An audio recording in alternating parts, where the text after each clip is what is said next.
मेरे ख्याल में सियासत में एक तो हमारी जिंदगी का आम चीजें हैं, उसमें तो हम अपने मजहब से जुड़े हैं और हमारे हर मजहब का मानने वाला अपने अपने मजहब के रास्ते पे चलता है, जो हमारे पीर पैगंबरों ने दिए हैं।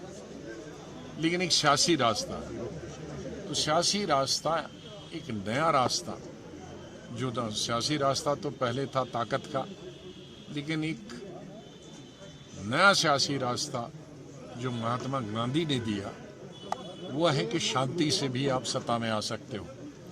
तलवार से ही जरूरी नहीं है, बंदूक से ही नहीं है, कत्लो गारत से ही नहीं आ सकते।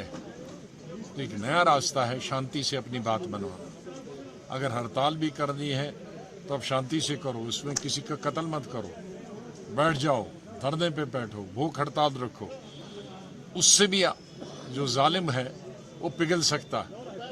जालिम को मारना नहीं है, अपने आप पर जुल्म करो तो उससे ही वो जालिम खत्म हो जाएगा और आप पर रहम आ जाएगा। तो ये एक नया फार्मूला महात्मा गांधी ने दुनिया में, हिंदुस्तान में अपनाया और उसके बाद बहुत सारे देशों में, साउथ अफ्रीका उसकी सबसे बड़ी मिसाल है, इसलिए अफ्रीकन में कई ममालिक हैं और कई ममालिक हैं जिन्होंने उसी रास्ते को अपनाया और आज वो आगे चल रहे हैं।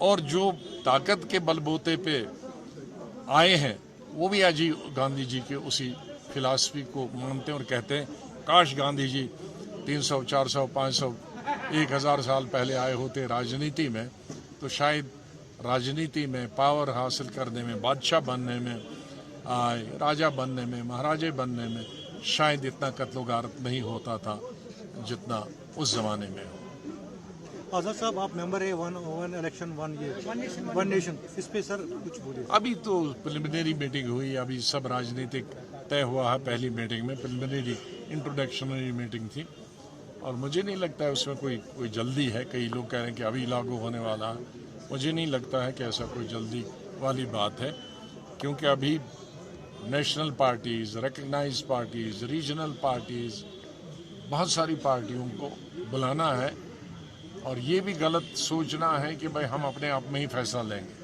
कोई इस तरह से फैसला नहीं होगा, सबसे पूछताछ की, सबसे बात होगी। आपको लगता है कि वुमेन रिजर्वेशन बिल लेट आ गई? बहुत लेट नहीं, चलो लेट तो हुई है, तो 15-20 साल पहले आनी चाहिए थी, बल्कि 30 साल पहले आनी चाहिए। लेकिन आज के इस दौरान में इवन जब कोशिश भी पहले की गई तो एक पार्टी मानती थी। इवन यूपीए में जब हम लोगों ने लाया उस वक़्त भी हमारे अपने ही दल वाले उसके खिलाफ थे, तो यूनानिमिटी नहीं बनती थी। तो कम से कम एक चीज़ तो होगी कि अब यूनानिमिटी सब लोगों ने लोकसभा और राज्यसभा में मिलकर इसको पास किया। तो इसलिए सरकार को भी बधाई और उन तमाम राजनीतिक दलों को भी, राजनीतिक पार्टियों को भी बधाई हो, चाहे वो नेशनल हो या रीजनल हो, कि जिन्होंने अपनी जिद पर वो अड़े नहीं रहे और इस दफ़ा उन्होंने मान लिया।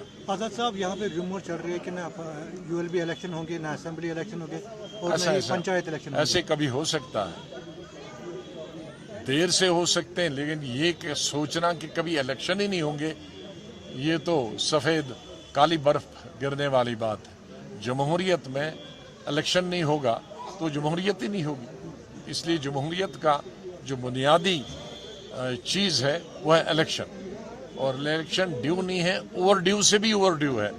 ये ज़रूरी है, ख़ास तौर से हमारे असेंबली के इलेक्शन। पार्लियामेंट के तो इलेक्शन होते ही आ रहे हैं, उसमें कोई दिक्कत नहीं हुई, लेकिन पार्लियामेंट के इलेक्शंस बहुत ही ज़रूरी है क्योंकि उनमें तो बहुत अरसा हुआ।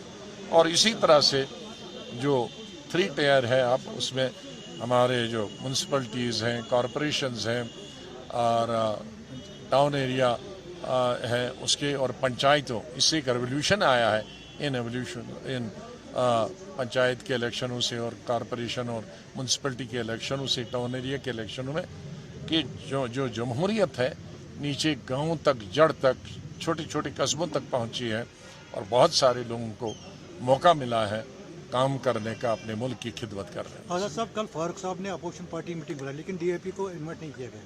अब उनकी मर्जी है, नहीं किया तो उसमें क्या।